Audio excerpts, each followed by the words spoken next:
Et surtout parce que la monarchie était synonyme de continuité. Mais je pense que pour mon frère, c'est quelque chose qu'il attendait depuis longtemps. Et il y a probablement beaucoup réfléchi. Nombreux sont ceux qui ont suivi le parcours royal du roi Charles et de la reine Camilla, mais peu s'attendaient à une telle nouvelle. Il me succède en tant que duc de Cornouailles, mais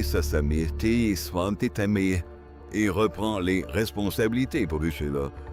Du duché de Cornouailles, ainsi que j'ai assumé pendant plus de 5 décennies. Des rumeurs circulent selon lesquelles le roi Charles aurait pris une décision surprenante en confiant à la princesse Anne la gestion des dépenses royales de Camilla, ce qui laisse beaucoup de gens perplexes quant à ce qui se passe réellement au palais. Je pense que ma mère a fait exactement ce qu'il fallait. Je trouve cela absolument extraordinaire. Alors pourquoi Charles confierait-il une responsabilité aussi importante à la princesse Anne? Et qu'est-ce que cela signifie pour la reine Camilla? Et l'avenir de la famille royale? Et je ne me souviens pas avoir vu qui que ce soit d'autre que la reine. Mais pensez-vous que le roi Charles a pris la bonne décision? Ou la reine Camilla aurait-elle dû conserver la pleine maîtrise des dépenses royales? Deux femmes extraordinaires nées à 3 ans d'intervalle. L'une roturière destinée contre toute attente à devenir reine. L'autre pendant 7 ans deuxième dans l'ordre de succession au trône. C'est l'histoire ultime de la rencontre entre une force irrésistible et un obstacle infranchissable. Dites-nous ce que vous en pensez dans les commentaires. Et si vous aimez les histoires sur la famille royale, abonnez-vous pour ne rien manquer de nos actualités. La décision du palais qui a choqué tout le monde. Pendant de nombreuses années, la reine Camilla a rempli ses devoirs royaux aux côtés du roi Charles, participant à des événements importants, soutenant des œuvres caritatives et représentant la monarchie en Grande-Bretagne et à l'étranger. Comme les autres membres importants de la famille royale, son travail officiel engendre des dépenses qui contribuent à couvrir les frais de voyage, le personnel, les vêtements pour les engagements publics et autres coûts liés aux devoirs royaux. Ces questions sont généralement traitées discrètement à l'abri des regards et font rarement l'objet d'une attention publique. C'est pourquoi un récent rapport a surpris de nombreux observateurs de la famille royale. Selon ces informations, le roi Charles aurait décidé d'accorder à la princesse Anne un contrôle accru sur les dépenses royales de la reine Camilla. Cette décision, qui a fait couler beaucoup d'encre, est rapidement devenue l'une des histoires royales les plus commentées, beaucoup s'interrogeant sur ses conséquences pour la famille et la gestion des finances du palais. La nouvelle a pris beaucoup de gens par surprise, contrairement à certains membres de la famille qui font souvent la une des journaux pour leur vie privée. Anne est connue pour rester concentrée sur son travail et pour sa discrétion. Si ces informations sont avérées, cette décision conférerait à la princesse Anne une position plus importante en ce qui concerne l'examen de l'utilisation de certains fonds royaux. Bien que les détails exacts n'aient pas été officiellement confirmés. Cette idée a déjà suscité de nombreuses discussions parmi les spécialistes de la famille royale, les commentateurs et le grand public. Certains estiment que cette décision, telle qu'elle aurait été annoncée, montre que le roi Charles souhaite que la famille royale soit encore plus prudente dans ses dépenses. Depuis son accession au trône, Charles a souvent évoqué la création d'une monarchie plus petite et plus efficace. Nombreux sont ceux qui pensent qu'il souhaite montrer au public que l'argent royal est utilisé de manière responsable, surtout à une époque où de nombreuses familles britanniques sont confrontées à la hausse du coût de la vie. D'autres voient dans cette décision annoncée un signe supplémentaire de la confiance que le roi Charles à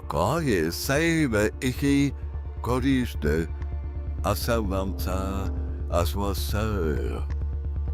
La princesse Anne a passé des décennies à honorer des centaines d'engagements royaux chaque année. Elle a été louée pour sa discipline, son éthique de travail irréprochable et sa volonté d'assumer des responsabilités difficiles sans chercher à se faire remarquer. Lui confier un rôle de supervision plus important serait cohérent avec l'image que beaucoup se font déjà d'elle. Parallèlement, le rapport a soulevé des questions quant au rôle de la reine Camilla. Certains se demandent si cette décision révèle des inquiétudes concernant les dépenses royales. D'autres estiment qu'elle pourrait simplement s'inscrire dans une démarche plus globale visant à améliorer la gestion financière au sein du palais. En l'absence d'explications officielles, les opinions divergentes continuent de se répandre. Les commentateurs royaux ont également souligné que la relation entre le roi Charles et la princesse Anne a toujours été forte. En tant que frères et sœurs, ils ont partagé les responsabilités royales pendant de nombreuses décennies. Anne a souvent été décrite comme l'une des conseillères les plus fiables du roi, une personne disposée à donner des avis honnêtes, même dans les moments difficiles. Cette histoire a amené certaines personnes à penser que Charles lui confierait naturellement une responsabilité importante si des changements s'opéraient en coulisses. Parallèlement, les partisans de la reine Camilla estiment que l'on tire trop de conclusions à partir d'informations non confirmées par Buckingham Palace. Ils considèrent qu'il est important d'attendre les informations officielles avant de supposer l'existence d'un quelconque désaccord ou conflit au sein de la famille royale. Les décisions prises au sein du palais sont souvent plus complexes qu'il n'y paraît et les changements de responsabilité ne sont pas toujours le signe de problèmes personnels. Malgré cela, le rapport a suscité un vif intérêt car il concerne trois des figures les plus importantes de la monarchie, le roi Charles, la reine Camilla et la princesse Anne. Toute suggestion de changement les concernant est presque certaine d'attirer l'attention du monde entier. Pourquoi le roi Charles a-t-il pris cette décision surprenante? Aurait-il quelque chose en tête? Voyons voir la gestion financière du roi Charles. Ces dernières années, le roi Charles s'est efforcé de montrer que la famille royale s'adapte à l'évolution de la société. Depuis son accession au trône, il a souvent évoqué la nécessité d'une monarchie plus restreinte et plus efficace. Nombre de ses décisions reflètent cet objectif. Aussi, les informations selon lesquelles il aurait accordé à la princesse Anne un contrôle accru sur les dépenses royales de la reine Camilla ont-elles suscité beaucoup d'attention.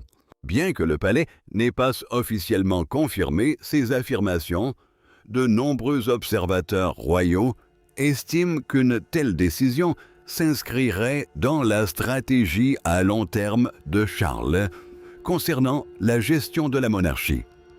L'une des principales raisons de cette décision supposée est la pression financière croissante qui pèse sur la famille royale. Bien que la monarchie reçoive des fonds par le biais de la dotation souveraine, chaque livre sterling dépensé est scruté de près par le gouvernement et le public. À une époque où de nombreuses familles sont confrontées à la hausse du coût de la vie, il est naturel que les citoyens s'attendent à ce que l'argent public soit utilisé à bon escient. Bien que la majeure partie de la fortune personnelle du roi provienne de propriétés privées, les dépenses royales suscitent toujours un vif intérêt. Dès lors qu'il s'agit de devoirs officiels de voyage de personnel ou d'entretien des propriétés. Au fil des ans, les questions relatives aux finances royales sont devenues plus fréquentes. Les articles concernant les rénovations coûteuses, les voyages officiels, les frais de sécurité et le budget du ménage font régulièrement la une des journaux. Chaque nouvelle dépense peut rapidement devenir un sujet de débat à la télévision, dans les journaux et sur les réseaux sociaux. Que les critiques soient justifiées ou non, la famille royale comprend que la confiance du public dépend fortement de sa capacité à gérer l'argent de manière responsable. Le roi Charles a toujours été connu pour son attention particulière aux questions financières. Avant même d'accéder au trône, il s'était forgé une réputation de gestionnaire avisé du duché de Cornouailles, et source de revenus pour le prince de Galles. Durant son mandat, il s'attacha à consolider les finances du duché tout en soutenant des projets environnementaux et les communautés locales. Ces expériences ont sans doute influencé sa manière d'aborder aujourd'hui les finances de la monarchie en tant que roi. Un autre facteur important est la responsabilité. Les grandes organisations, qu'il s'agisse d'entreprises, d'organismes de bienfaisance ou de maisons royales, s'appuient souvent sur des personnes de confiance pour examiner les budgets et les dépenses. Confier la supervision de certaines questions financières à un autre membre respecté de la famille peut renforcer les mécanismes de contrôle. Ce n'est pas toujours le signe d'un problème. Cela peut simplement indiquer que les dirigeants souhaitent des systèmes clairs, permettant d'éviter les erreurs et de renforcer la confiance du public. La princesse Anne a assumé pendant de nombreuses années des centaines d'engagements publics tout en évitant les polémiques inutiles. C'est pourquoi beaucoup pensent qu'elle serait un choix naturel si le roi Charles souhaitait une personne de confiance pour l'aider à superviser ses décisions financières. Le roi est également conscient que chaque décision prise par les membres les plus importants de la famille royale a des répercussions sur l'ensemble de l'institution. Si les dépenses paraissent excessives ou mal gérées, cela peut nuire à l'image de la monarchie auprès du public. En renforçant le contrôle financier, Charles cherche peut-être à préserver la réputation de la couronne pour l'avenir. Son objectif n'est peut-être pas seulement de réaliser des économies, mais aussi de démontrer que chaque décision est mûrement réfléchie. Cette mesure, qui aurait été annoncée, pourrait également envoyer un message important au sein de la famille royale. Cela rappelle à chacun qu'aucun membre de la famille n'est au-dessus des lois, quelle que soit sa position. Un contrôle financier clair encourage une planification rigoureuse des dépenses responsables et une meilleure gestion des ressources. Ce sont là des qualités que beaucoup attendent de toute institution moderne, bénéficiant de la confiance du public. Que ces informations soient totalement exactes ou non, elles ont lancé un débat important sur la manière dont la monarchie gère ses finances. Beaucoup pensent que le roi Charles souhaite moderniser l'institution tout en préservant la confiance du public. Si un contrôle accru contribue à améliorer la transparence et à rassurer les contribuables quant à la gestion responsable des fonds publics, cela s'inscrirait dans le cadre des efforts plus larges du roi pour donner à la monarchie une image plus prudente, plus efficace et mieux préparée pour l'avenir. Pourquoi le roi Charles a-t-il confié la gestion des dépenses royales à la princesse Anne? Est-elle la membre la plus compétente de la famille royale? Examinons cela de plus près. Les responsabilités de la princesse Anne. La princesse Anne a passé la majeure partie de sa vie à prouver qu'on pouvait lui confier d'importantes responsabilités. Alors que de nombreux membres de la famille royale attirent souvent l'attention par leurs apparitions publiques ou les gros titres des médias, Anne s'est fait un nom d'une manière beaucoup plus discrète. Ses qualités sont les principales raisons pour lesquelles beaucoup pensent qu'elle aurait choisi pour une responsabilité importante au sein de la monarchie. Depuis des décennies, la princesse Anne est l'un des membres les plus actifs de la famille royale.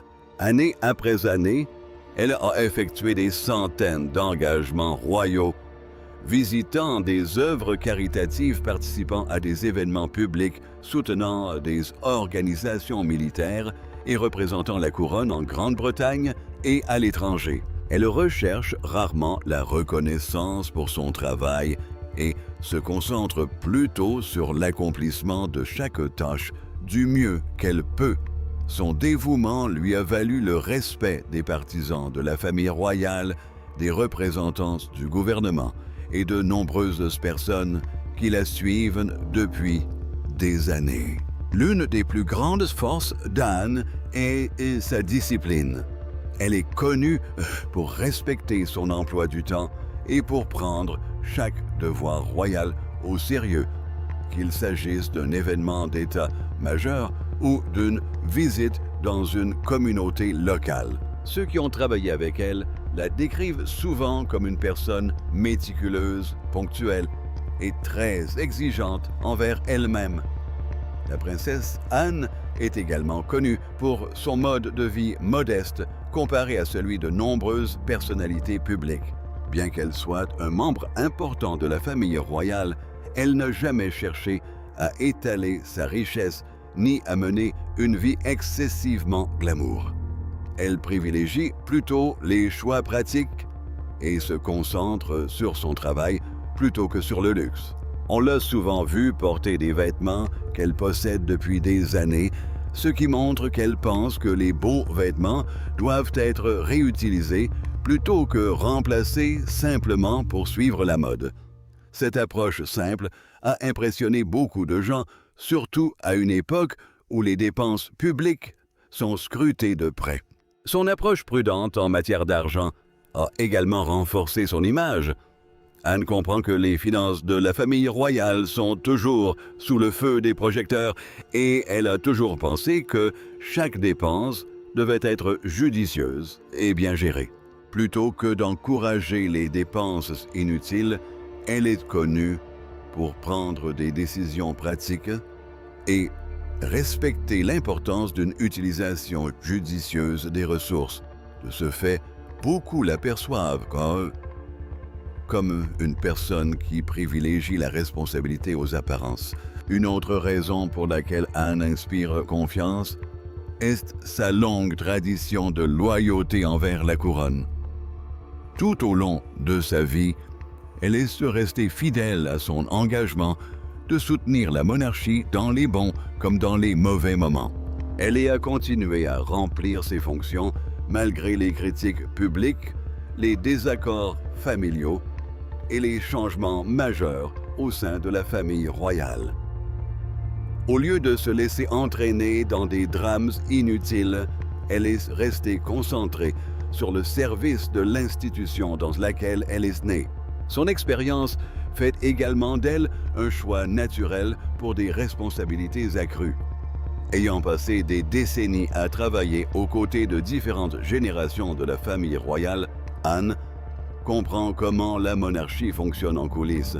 Elle a été témoin d'événements historiques importants, de l'évolution des attentes du public et des défis inhérents à la vie royale moderne. Cette expérience lui permet de prendre des décisions équilibrées, fondées sur la connaissance plutôt que sur l'émotion. nombreux sont ceux qui admirent également Anne pour son franc-parler. Elle n'est pas connue pour ses déclarations publiques fracassantes, ni pour chercher à plaire à tout le monde. Elle privilégie une communication claire et des solutions pratiques. Cette personnalité directe lui a valu le respect même de ceux qui ne partagent pas toujours ses opinions. Camilla a-t-elle fait preuve d'imprudence dans la gestion des finances royales?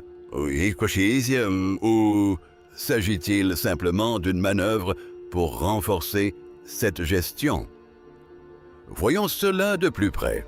Les dépenses royales de Camilla. Depuis de nombreuses années, les dépenses de la reine Camilla suscitent l'attention du public et des médias. En tant que membre éminent de la famille royale britannique, nombre de ses activités officielles sont financées par des fonds royaux, ce qui explique que le public souhaite souvent savoir comment cet argent est utilisé. Bien que Camilla n'ait jamais fait l'objet de critiques constantes, visant uniquement, elle, les discussions sur les dépenses royales, l'ont souvent incluse, car elle exerce des fonctions officielles aux côtés du roi Charles. À chaque publication de rapport sur les finances royales, les journaux, les émissions de télévision et les commentateurs en ligne examinent de près les chiffres et débattent de la pertinence des dépenses. L'une des raisons de cet intérêt est que beaucoup de gens trouvent les finances et les finances de la famille royale opaques. Certains pensent que toutes les dépenses liées au roi et à la reine sont directement financées par les contribuables. En réalité, le système est plus complexe. Les obligations royales officielles, telles que les visites d'État, les événements publics, les frais de personnel et l'entretien des bâtiments royaux sont principalement financés par la dotation souveraine. Ce financement est destiné à soutenir le fonctionnement de la monarchie et non le train de vie personnel des membres de la famille royale. Les dépenses personnelles, en revanche, proviennent de sources privées, notamment des revenus personnels du roi et de ses domaines privés, et non de la dotation souveraine. Malgré cette différence, le public a souvent du mal à distinguer les dépenses officielles des dépenses personnelles. Lorsque des articles font état de voyages onéreux, de réceptions fastueuses ou de rénovations coûteuses des résidences royales, certaines personnes supposent qu'il s'agit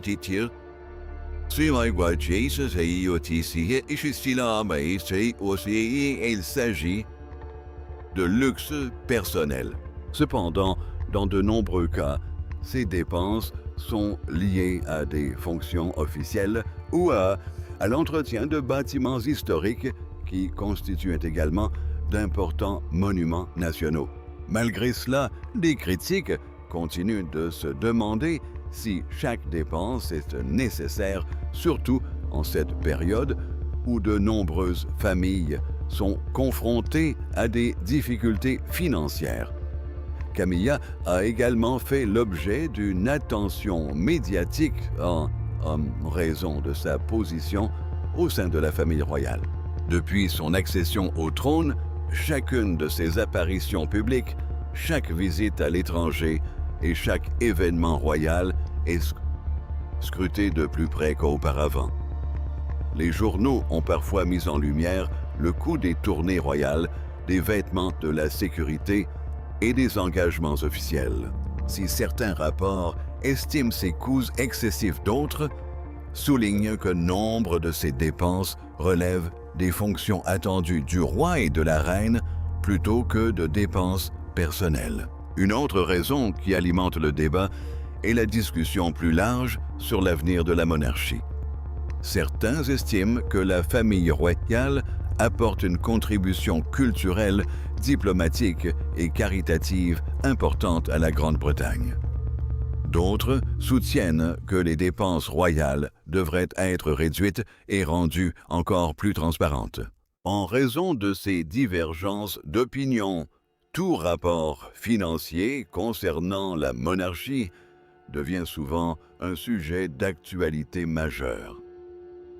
Les dépenses de Camilla sont généralement abordées dans le cadre de ce débat plus large plutôt que d'être considérées isolément.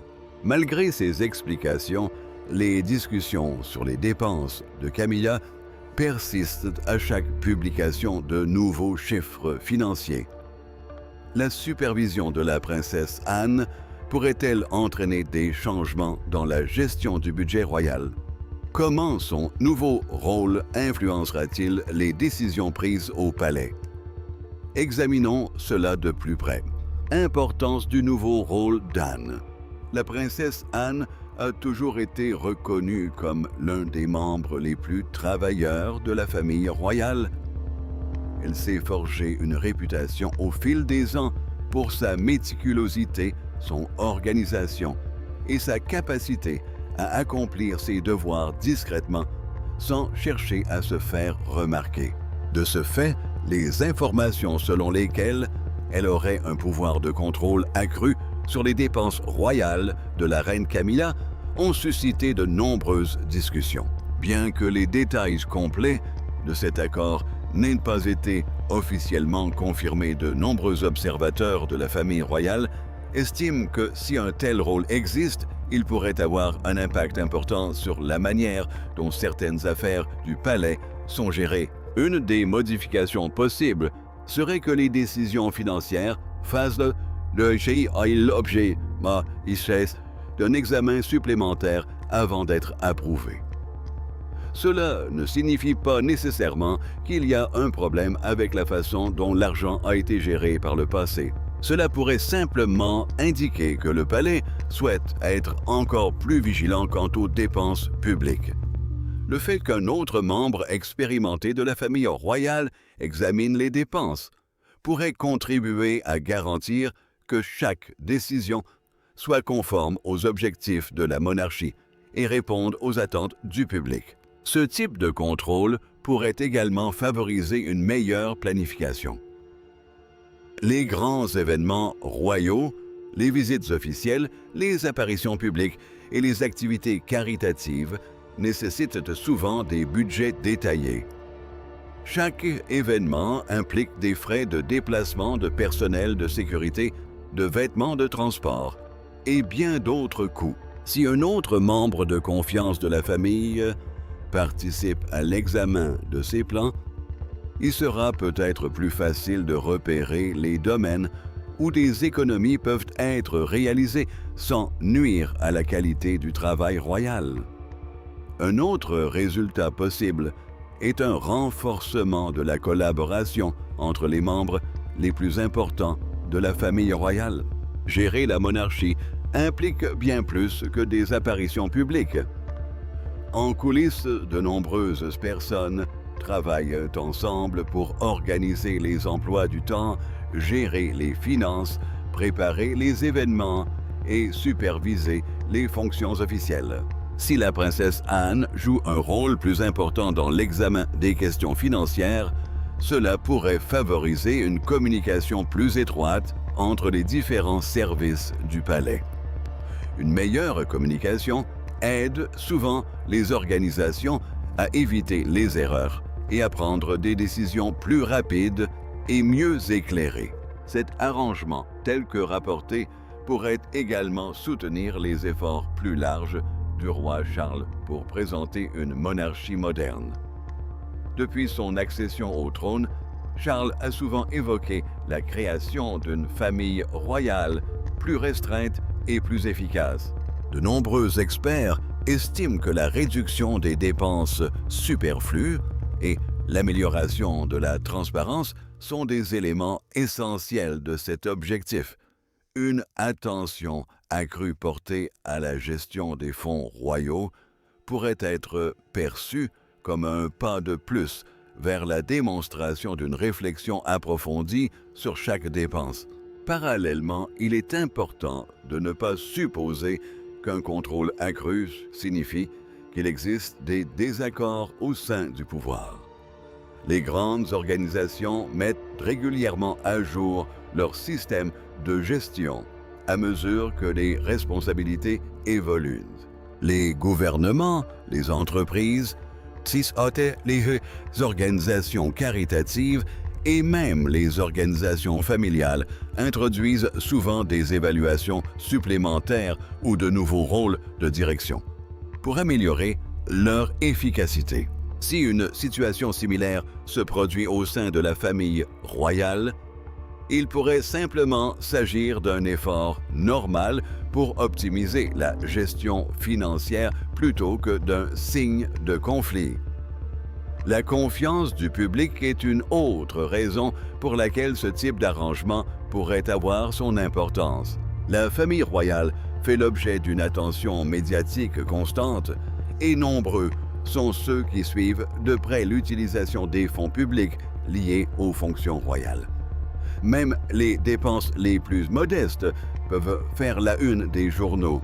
Un système de contrôle renforcé peut contribuer à rassurer le public quant à la prise de décisions financières prudentes et responsables.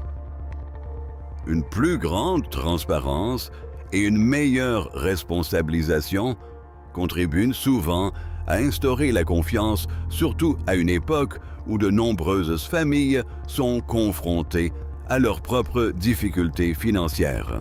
Cet arrangement pourrait également influencer la manière dont les décisions futures seront prises.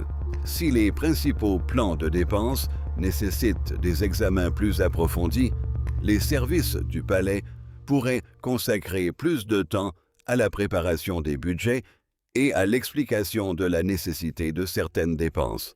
Bien que ce processus puisse prendre un peu plus de temps, il pourrait réduire les risques de dépenses inutiles et améliorer le contrôle financier global. Comment Camilla a-t-elle réagi à ce changement? Va-t-elle se rebeller? Découvrons-le. La réaction silencieuse de Camilla. Les informations selon lesquelles le roi Charles aurait accordé à la princesse Anne un contrôle accru sur les dépenses royales de la reine Camilla ont naturellement suscité des interrogations sur les sentiments de Camilla face à cette situation. Bien que le sujet ait fait couler beaucoup d'encre dans les journaux en ligne et parmi les observateurs de la famille royale, il est important de rappeler que Buckingham Palace n'a pas officiellement confirmé la plupart des affirmations qui circulent, mais néanmoins, plusieurs sources indiquent que Camilla a accepté la décision du roi, même si cela a pu créer un certain malaise en privé au sein du palais. D'après ces informations, la reine Camilla est consciente que la famille royale fait face à une attention publique sans précédent. Chaque engagement royal, chaque voyage officiel et chaque décision budgétaire est scrutée de près par le public et les médias. C'est pourquoi le roi Charles souhaiterait un contrôle financier plus strict afin de démontrer que l'argent public et les ressources royales sont gérés avec soin. Si ces informations sont exactes, Camilla pourrait percevoir cette mesure comme une initiative visant à renforcer la transparence plutôt que comme une critique personnelle. Cependant, certains médias affirment que cette décision aurait engendré quelques tensions au sein du palais. Après avoir dû faire face à une opinion publique difficile par le passé, Camilla a passé de nombreuses années à consolider sa position au sein de la famille royale. Elle a travaillé dur pour gagner le respect grâce à son engagement caritatif, ses apparitions publiques et son soutien au roi Charles. En raison de ce long parcours, certains estiment qu'il serait naturel qu'elle se sente mal à l'aise si un autre membre important de la famille royale se voyait confier un contrôle accru des dépenses liées à ses fonctions officielles. Cependant, aucune preuve tangible d'un quelconque désaccord public entre la reine Camilla et la princesse Anne n'a été constatée. Aucune des deux femmes ne s'est exprimée ouvertement au sujet de ces informations et toutes deux ont continué à remplir leurs fonctions royales sans montrer de signes de conflit. Leur silence a conduit de nombreux observateurs royaux à penser que, quelles que soient les discussions qui puissent avoir lieu en privé, les deux femmes comprennent l'importance de présenter un front uni. La princesse Anne est depuis longtemps connue pour son approche rigoureuse du travail royal. Elle commente rarement les rumeurs de palais et préfère laisser ses actes parler d'eux-mêmes. La reine Camilla a également acquis une plus grande expérience dans la gestion de l'attention médiatique au fil des ans. Au lieu de réagir à chaque titre, elle s'est généralement concentrée sur ses responsabilités officielles. Ce sens commun du devoir contribue sans doute à éviter aux deux femmes des drames publics inutiles. Par ailleurs, il semblerait que Camilla respecte la réputation d'honnêteté et de rigueur financière de la princesse Anne. Si Anne s'est effectivement vue confier un rôle plus important dans l'examen des dépenses, certains pensent que Camilla pourrait reconnaître que cette décision reflète l'expérience d'Anne plutôt qu'un manque de confiance à son égard. Les experts royaux soulignent souvent que les désaccords au sein de la famille royale ne se transforment pas toujours en conflits publics. Comme dans de nombreuses familles, les membres de la famille royale peuvent avoir des opinions divergentes tout en travaillant ensemble à la réalisation d'objectifs communs. Les hauts responsables de la monarchie comprennent que leurs sentiments personnels doivent souvent être mis de côté pour le bien de l'institution.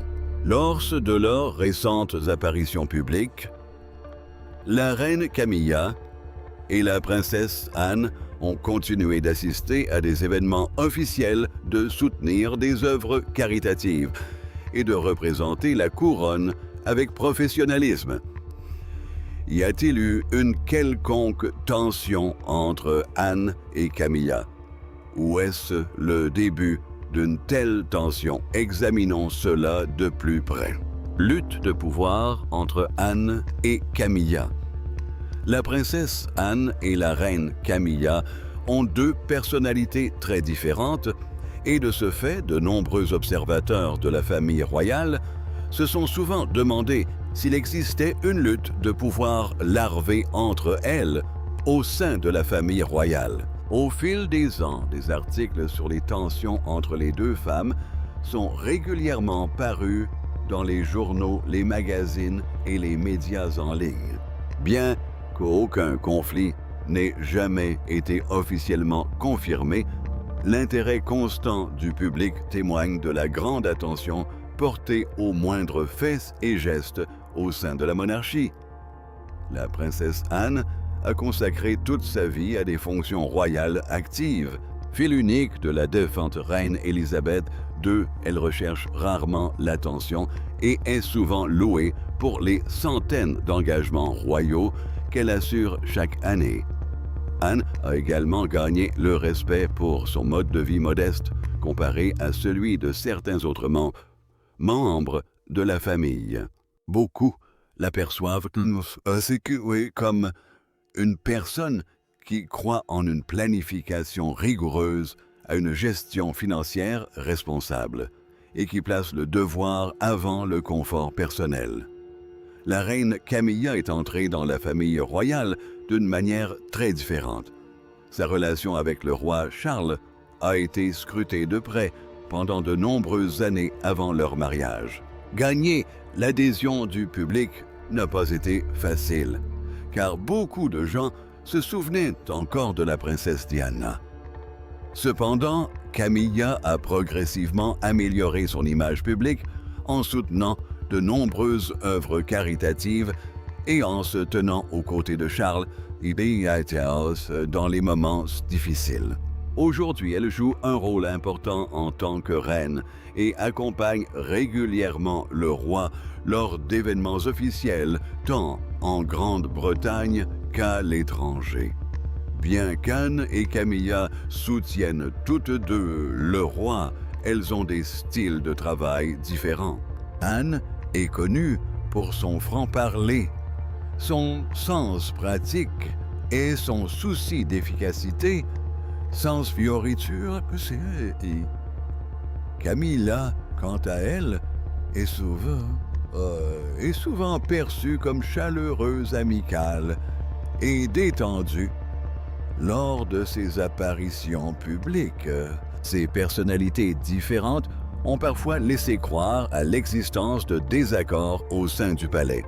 Cependant, des différences de style ne signifient pas forcément une rivalité personnelle. Les rumeurs de lutte de pouvoir se multiplient souvent lors de changements au sein de la famille royale. Par exemple, si un membre de la famille royale se voit confier de nouvelles responsabilités ou devient plus visible lors d'événements importants, certains supposent rapidement qu'un autre membre de la famille royale perd de l'influence. Ce genre de spéculation a concerné Anne et Camilla à plusieurs reprises. Certains rapports suggèrent que la princesse Anne s'est vue confier de plus grandes responsabilités en raison de sa longue expérience et de son approche prudente des devoirs royaux. Ses partisans estiment qu'elle apporte stabilité et bon jugement, surtout à un moment où la monarchie subit des pressions publiques pour faire preuve d'une plus grande responsabilité. Dans le même temps, la reine Camilla continue d'assumer ses importantes responsabilités en tant que partenaire la plus proche du roi et l'un des membres les plus importants de la famille royale. La monarchie moderne repose sur le travail d'équipe. Chaque membre senior de la famille royale a un rôle différent à jouer, qu'il s'agisse d'œuvres caritatives, de rencontres avec des dirigeants mondiaux, de soutien aux communautés locales ou de représentation de la couronne lors de cérémonies importantes. De ce fait, il ne serait pas dans l'intérêt de la famille royale que ses membres les plus âgés passent leur temps à se concurrencer. Au contraire, ils sont censés collaborer pour soutenir le roi et renforcer la confiance du public envers l'institution. Alors, que pensez-vous de la décision surprenante du roi Charles? Partagez vos impressions dans les commentaires. N'oubliez pas de liker et de vous abonner.